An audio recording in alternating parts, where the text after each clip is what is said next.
महानगरपालिकेच्या निवडणुकीच्या प्रचारात आता शेवटाला आलाय। उद्या संध्याकाळी 5 वाजता प्रचार महापालिकेचा जो आहे तो संपेल। पुण्याचा गड मानल्या जाणाऱ्या कसब्यात मी आता आहे। कसब्यात भाजपचे आमदार आहेत आणि भाजपनं यावेळी कसब्यात मोठा जोर जो आहे तो लावलेला पाहायला मिळतोय। प्रचार रॅली असेल किंवा इतर सगळ्या माध्यमातून सगळ्या मतदारांपर्यंत पोहोचण्याचा भाजपचा मानस आहे। गणेश बिडकर असतील, हेमंत रासने असतील, आमदार आहेत ते कसब्याचे।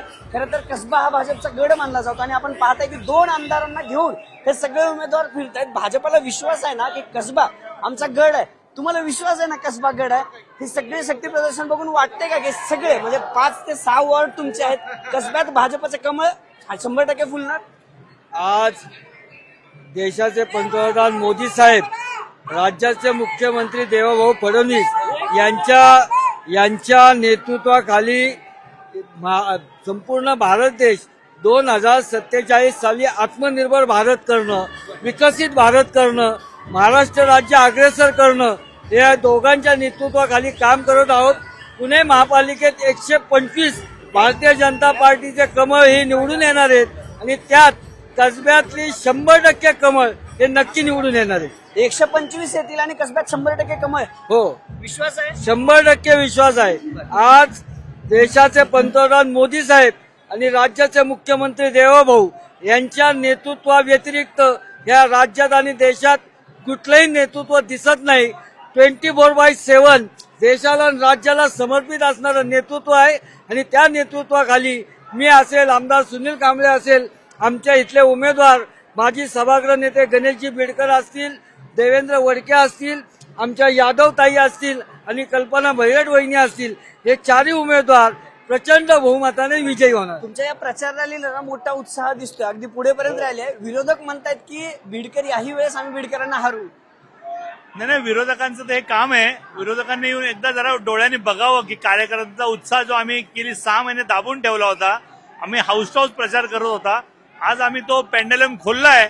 तर हे आग्या मोहोळ भारतीय जनता पार्टीच्या कार्यकर्त्यांचा उठलाय आणि यात कोण भाजून निघेल याचा विरोधकांनी नक्की विचार केला पाहिजे। तुमच्या प्रचाराची खासियत आहे ना, तुमची लेख तुमच्या सोबत आहे। इन्स्टावर भरपूर पूर्व व्हायरल झाली आहे। बापाच्या प्रचारासाठी लेख घरोघरी जाते। निश्चितपणे लिगसी आहे। मधुकर बिडकर, गणेश बिडकर आणि पूर्वा बिडकर अशी 3री पिढी या पुण्याला, कसब्याला, सोमवार पेठेला समर्पित आहे। समर्पित भावनेने ही पिढी काम करते। त्याचमुळे रस्त्यावर आज ही आमची 3री पिढी आहे। पूर्वा, ऍक्च्युली मला तुला हेच विचारायचं होतं, इन्स्टावर तुझे रील्स जे व्हायरल होतात ना, बापाच्या प्रचारासाठी तू दारोदारी जातेस, काय मतदारांना बोलतेस, तू काय सांगतेस त्यांना? ह्या भागाशी आमचं नातं खूप जुनं आहे। माझ्या आजोबांपासनं बाबांपर्यंतचे जे नातं आहे ते आम्ही इकडे राखून ठेवलेलं आहे आणि घरोघरी जेव्हा मी फिरते तेव्हा मला हेच जाणवतं की हे कसबा पेठ, अख्खा आमचा परिसर, सोमवार पेठ, रास्तापेठ एक मोठं कुटुंब आहे आणि मला माझ्या बाबांच्या सगळ्या कामावर खूप गर्व आहे। लोक काय सांगतात तुला? लोक काही सांगत असतील ना की शिवसेनेचे पण लोक येतात, हे पण येतात, ते पण येतात, असं काही सांगतात का? कधीच नाही। मी आता जेवढी घरं फिरले तिकडे लोक मला फक्त निवडणुकी पुरतं नाही तर आपुलकीने ओळखतात आणि मला अक्षरशः फक्त चेहऱ्यानेच ओळखतात। नाव पण मला सांगायची गरज नाही वाटत। वडील जिंकून येतील 100% विश्वास आहे? 100% विश्वास। आपल्यासोबत भाजपचे अजून आमदार आहेत, काय वाटतं? पुण्यात 125 पार म्हणतात, तुम्हाला विश्वास आहे?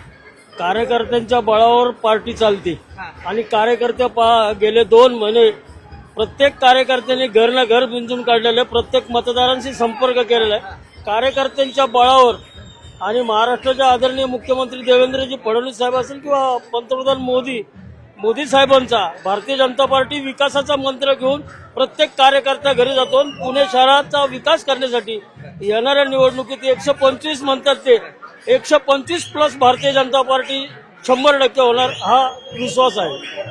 अजूनही भाजपच्या सगळ्या नेत्यांना 125 होप्स आहेत आणि हा सगळा प्रचार तुम्ही बघतोय। कसबा भाजपचा गड मानला जातो आणि त्या कसब्यात आता भाजपकडून मोठ्या प्रचार रॅल्यांचं आयोजन जे आहे ते करण्यात येते। न्यूज 18 मराठी, पुणे।